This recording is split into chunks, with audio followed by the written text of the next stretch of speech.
তিনি।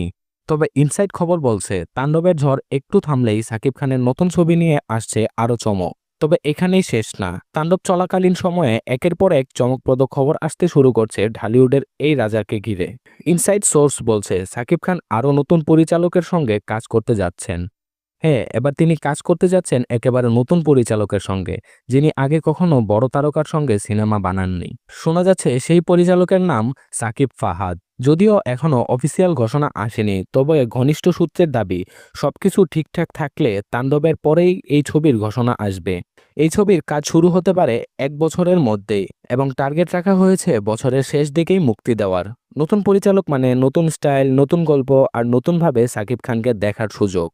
এটা হতে পারে একদম আলাদা ঘরোয়ানা সিনেমা, যেখানে হয়তো অ্যাকশন থাকবে, থাকবে থ্রিল, কিংবা সাকিব খানের এক নতুন লুক থাকবে। এদিকে বরবাদ সিনেমার জন্য আলোচনায় আসা মেহেদী হাসান হৃদয়